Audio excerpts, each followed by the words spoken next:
At heart, I think that I am entrepreneurial by nature. And what I realized, because even as I had friends in administrative positions, was that there's very little freedom to do what you know and do best. And I would struggle because you see these kids in front of you, you come up with a creative solution, and yet you couldn't always implement it if it didn't fit in with standards, if it wasn't being tested. And so, or, if it wasn't on their IEP. And so it felt a little bit like my hands were tied in really being able to help students. It's really hard to not have uncertainty be on your mind in 2023. And it can oftentimes evoke mixed emotions that range from anxiety to curiosity. One of my favorite books last year was from Jane McGonigal, called Imaginable. In the book, she says that being able to navigate uncertainty is a human right, because those who can channel it into curiosity are able to seek out other opportunities that may not have even been on their radar. And that's what I really hope today's guest inspires for you. I want you to meet Danielle Cevallos, the president of Kelly Roach International and the Conviction Marketing Agency. She's going to share how she went from classroom teacher to the corporate world. Prior to starting her marketing career, Danielle taught in public, private, and international settings for 12 years. With an MAT in learning disabilities, Danielle taught resource and English inclusion for students in grades K-12, both in the US and in Thailand. Danielle has been instrumental in driving her company's growth beyond 8 figures and has run a team of 15 to manage the marketing for multiple multi-million-dollar companies. As someone who has risen through the ranks of a startup and taught in a variety of settings, Danielle has a unique perspective on both the world of education and business. How do you navigate change? It's a question we think about often, and one that today's world expects us to be comfortable with. The challenge, however, is where do you begin? And how do you develop the mindset and skills to be successful? You're listening to Designing Schools, and I'm your host, Dr. Saba Kidwai, educator, researcher, and storyteller. Join me each week for stories and strategies that bridge the gap between research and practice, as together we explore how might we design schools.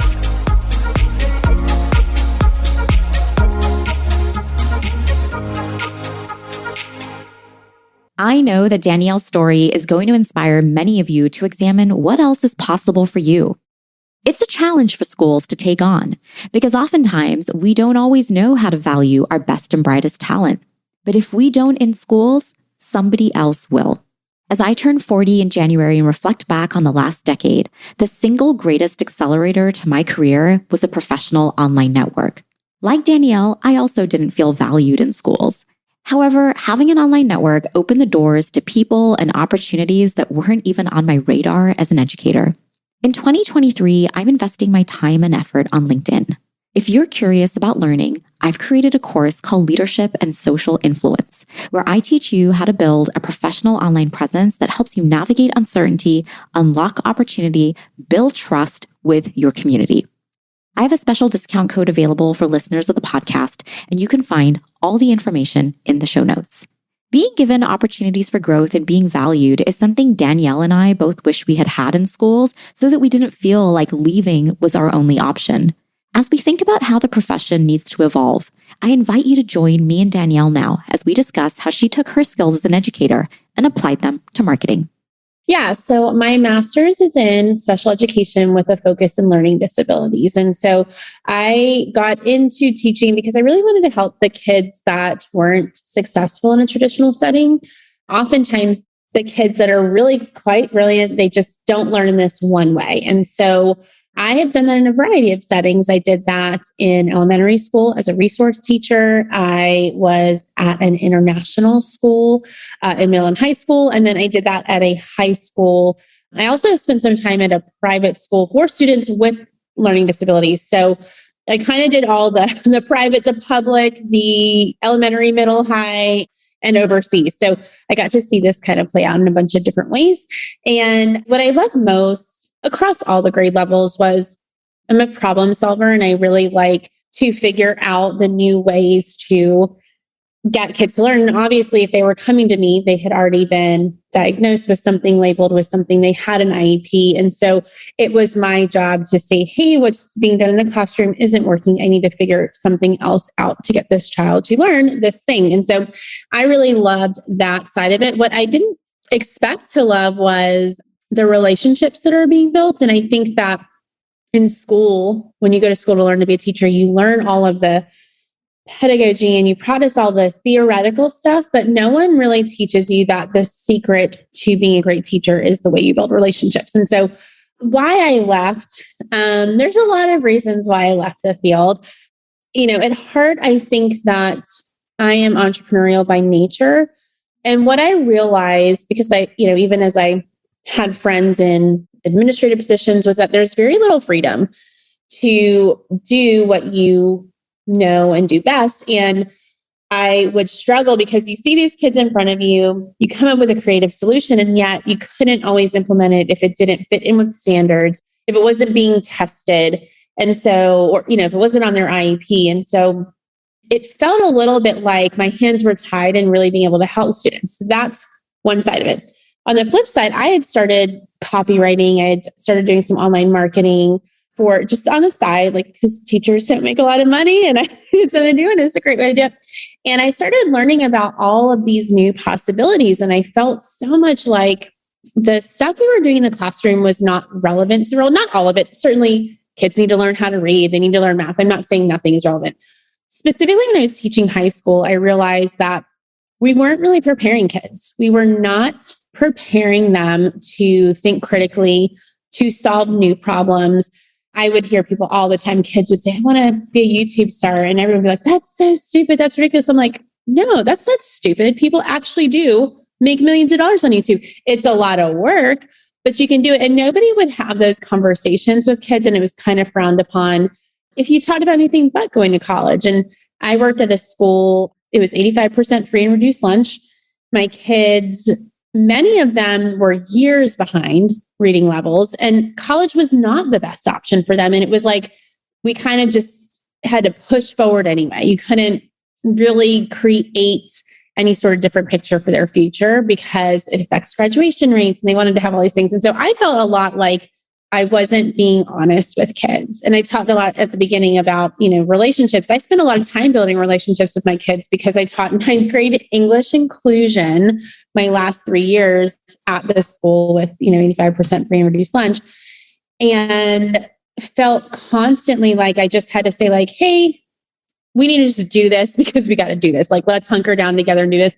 And because I'd built the relationship, the kids would do it, knowing that there's really no benefit to these kids in what I'm asking them to do. There is literally no benefit of them pulling 2 pieces of random literature without context from books they have not read and having them write a comparative essay. That is not helping them. They don't have context. They're just making stuff up. They're looking for some secret code that even I didn't know. And so at the end of the day, I just felt like I can see a picture of what kids really do need, right, to get ahead in this world. And I feel like we're so stuck in these other things that don't matter. And it felt so inauthentic. And these were high schoolers. So it was different when I taught elementary kids. And like you teach someone to read for the first time and they're so excited and you have this like, oh my gosh, like I changed that kid's life. Like I taught them to read. They couldn't read. When they're at high school, they're a little more jaded. Their future's like right there. They know what's coming. And it felt like I was doing them such a disservice because I knew that if they had left without doing any of their own stuff outside, they would be unprepared for the real world. They might have passed every test on the planet, but they still would be unprepared for the real world. And I just felt like I just couldn't do that anymore. It's like, this is not why I became an educator.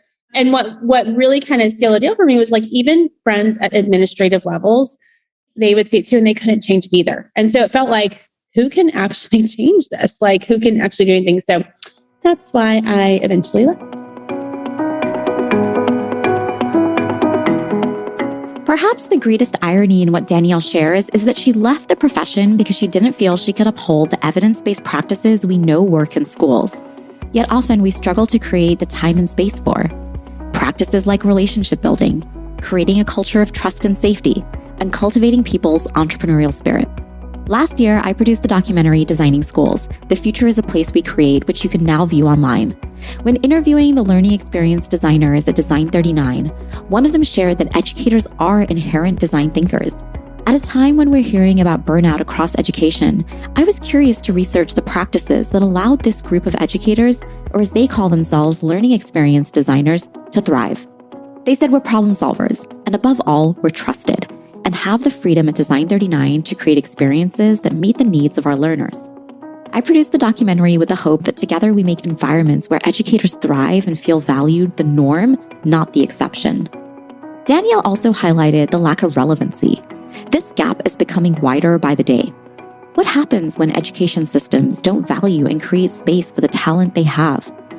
I asked Danielle, when she experienced this, what did she do next? Yeah, it's kind of been a long, windy road. Now I'm the CMO, so Chief Marketing Officer for Kelly Roach Coaching, which is a business consulting company. I took a few stops on the way here. I built a copywriting business. I said that I started, doing that on the side. I built a pretty successful business. I did realize I did not love copywriting, which proved difficult when I was planning to grow that. So kind of made my way into fuller marketing. And now I run the marketing, sales, an agency, and the client services division under my title. All of those people report to me. And so now I always say, marketing and sales, you can learn in a classroom. I learned it in a classroom, but it was as the teacher. It wasn't at a university. It was in my teaching career. Which is really interesting because that's one of the things I wanted to ask you as well was what are some of those overlaps that you see? Because I feel like as teachers, when they're in the classroom, it's like what's obvious to you is not obvious to others, right? The whole Derek Sivers thing. What are some of those skills that you feel like teachers have that are valuable and are transferable across different industries? So, I would say I was a great writer, which is why I started copywriting. But one of my strengths, my personality, I'm like an ENFP, a 7 on the Enneagram. Like I love people, I love ideas. And so one of my personal strengths was building relationships. And there are a lot of teachers who loved curriculum. I was never one of those. And I was a special ed teacher who did resource. So I taught everybody everything. Really, I couldn't love the curriculum. I couldn't love my subject because I had to do all the things. So I loved the process of like learning who the kids were and figuring out what motivated them. And if you don't think as a teacher you sell in a classroom, like every day I would stand in front of a room of 9th graders who all came from gangs. Many of them didn't have breakfast or lunch. Like they were in these relationships with their peers. Like it was such a mess. They were, from poverty everywhere. And if you don't think trying to get those kids to read Romeo and Juliet is a sales process, it is 100%, or To Kill a Mockingbird, it is 100% a sales process. Like I had to learn what motivated Johnny over here, what motivated Susie over there, like what made each kid want to do the hard thing. Because what I was asking them to do was in fact hard. It wasn't relevant. So I really feel like, today, if I don't think something's relevant, I don't want to learn it. And so I had to figure out like, what's the thing that's going to get this kid to do this assignment? Because I have to get them to do the assignment. So all day long, I would just learn my kids. I would just learn, in marketing, we always say, you've got to learn your market. You've got to learn how to communicate. You have to use the words your market uses. I would use pop culture references that the kids liked. Like I remember this one kid who was so like unengaged, would sit there slunched over, head down, weeks and weeks and weeks and weeks. I couldn't do anything. One day I walked by, he had a homemade tattoo on his arm.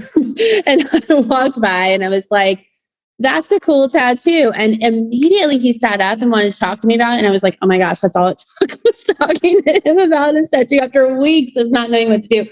And it just, that process of basically it was understanding my market. It was learning to understand what's going to get their attention, what's the language they are interested in. I used to teach Romeo and Juliet as like, it's basically about sex, drugs, and gangs. Like when you boil it down, that's what Romeo and Juliet's about. And it would get their attention. And so I think the skills that I learned really were people skills. people observing skills, right? Like I had to read the room. I had to know, even once I had learned the kids, I had to know, well, Jenny just had a big fight with her boyfriend in the bathroom. So she's usually a great student, but today she is some kind of mad, and this could end up in a fight in my classroom if I don't handle the situation. So I just had to consistently assess the situation. And I think that's made me a better marketer. I think that that's the secret of marketing, is really understanding the market and understanding how what you have can apply to them. And if it's not a clear and obvious solution, then really being able to say, well, hey, did you think about this? This is better than any reality TV show you could watch. Let me tell you why Romeo and Juliet's better than any reality TV show you could watch. So I had to speak their language. And I think that's critical in marketing. In today's technology-driven world, being human-centered is an essential skill. It's one of the reasons I advocate for the design thinking process. It's unique from other frameworks in that it begins with empathy.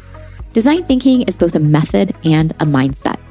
As we continue to face ambiguous circumstances, design thinking practices give everyone the mindset and skills to feel empowered, to take ideas and turn them into impact.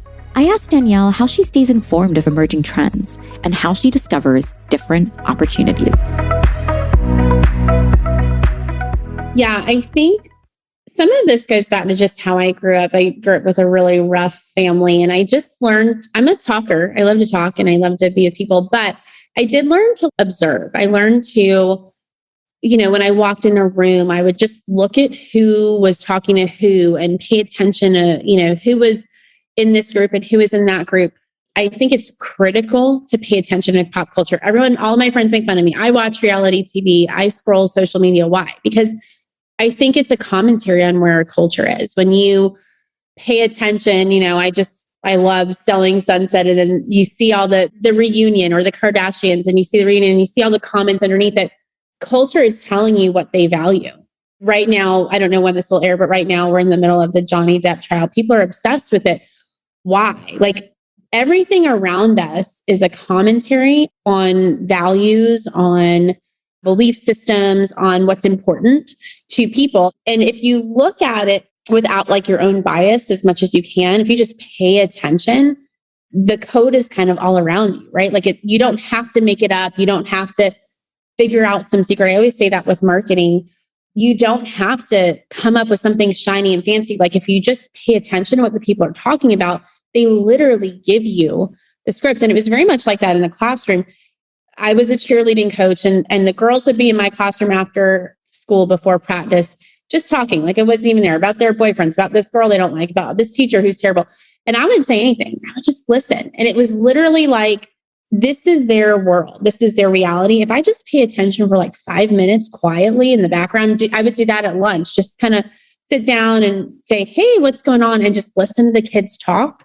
You learn so much about what's important to them. And I think we come to the table with what's important to us. We come to the table with even teachers.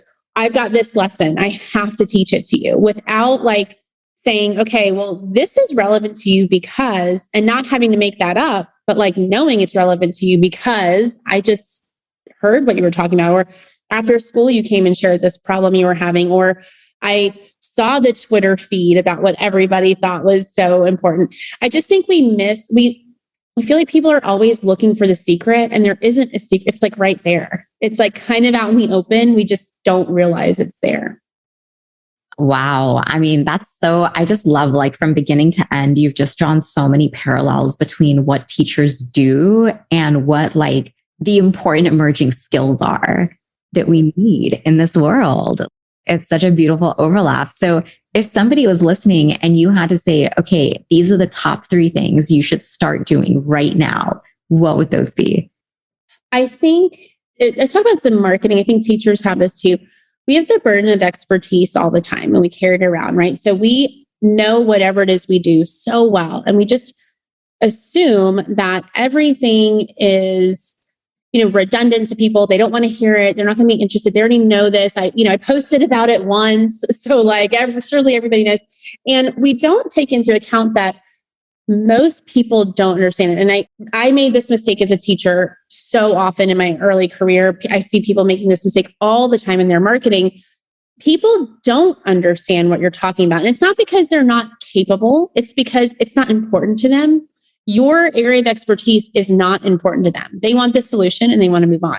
It's the same thing in the classroom. Like Romeo and Juliet really wasn't important to my kids. Like it wasn't. And I could do all the song and dances I wanted to. Like it just wasn't. And so I had to connect it in a way that made it interesting enough for them to at least buy in for that period of time. But when you assume that everyone gets your language, everyone gets your view without the expertise that you have, and you think about what every teacher does, what do teachers do to prepare? They study something for a long time. They don't just magically know that. But then they get up and just talk, and expect the kids to absorb that without all those hours of study. People do that all the time in marketing too. They do that all the time in selling. They just talk and think, you'll get it, you'll understand. And there are so many questions because they don't have the expertise you have and you can't expect them to. So I think number one is honestly just acknowledging that. Like if you can acknowledge the fact that you have an in-depth knowledge of an area of expertise that is not clear to everyone else, and you can like lay that aside, that's like step one. Step two is listening to where they are. We have clients all the time in marketing and like health and fitness people. I love them. They're like, I just want people to be healthy. And I'm like, amen. But everyone just wants to lose weight and look good, right? Or they want to gain weight and get a bigger booty, whatever it is. It's usually when you have a conversation with somebody about fitness or diet, 90% of the time, unless they're healing an issue, unless there's like a physical ailment that they're trying to heal or cure, it is aesthetic. And everyone who's in that field doesn't want to talk about it because they're like, I just want people to be healthy. And that is a wonderful cause. But if you ignore the fact that someone's coming to you and saying, I want to look good this summer on the beach, you will never make the sale. And it's the same thing for teachers who like try so hard to get kids to just love it for the sake of loving it. No kid's going to just love Romeo and Juliet because it's a great piece of literature. It's just not the culture we live in anymore. The reason they love it is because it's sold as this love story. And really at the end of the day, these kids just wanted to like go get it on. And if you figured that out, that now is interesting to them. If I just try to beat it down kids' throats that this is great literature without understanding that they don't care about that, it's never going to be a battle you win. So I think acknowledging your own burden of expertise and then meeting people where they are, which you can only do by listening. You have to first listen and understand them. And then not trying to get them to where you are, but going to where they are, that's critical. And then at the end of the day, I think so many of us think everyone just has to be like us. This was like the biggest downfall I could see in teachers who struggled. I see it in entrepreneurs. They just think everyone needs to get on my train. And at the end of the day, you have to approach things as like, how is what I'm doing of service to you? That's how you get buy-in. And you can spin that a million different ways. But if you're always trying to get people on your train versus saying, hey, I've got something that will help you accomplish your goals, you're always going to be just bumping up against a wall. And so I think understanding that it's not about you and that you have to kind of meet people where they are and say, I want to help you accomplish your goal. That's like the key to almost everything. I feel like when you look at the world, and then somebody said this, I don't know who it is. I hate not attributing quotes to the right people, but the more people you help, the closer you get to your goals. I think we get so driven and focused on what we want. And, in the classroom, that certainly happens. I got to get every kid to pass this test. I got to get every kid to have 85% attendance. Like there's all these arbitrary things in the world. I need to hit 6 figures. I need to hit 7 figures. I need to hit 8 figures. I need to get that promotion. And we don't think about, hey, you know what? If I help this one kid get there, then the next kid, and then the next kid, I will actually accomplish my goals. It really sucks the joy out of the journey and it makes it feel overwhelming. It makes it feel impossible. And I think, I think of so many teachers who work so hard and they don't feel that progress because you really can't get every kid there. And I know people will tell you you can't. There are so many factors outside of your control and you have to look at like, how can I help each one to get to that goal? So those are the steps. To help each other achieve our goals, we have to know what those are. The key to bringing us together is a word that Danielle mentioned over and over: values. As we think about the future, it's essential to re-examine and articulate our values.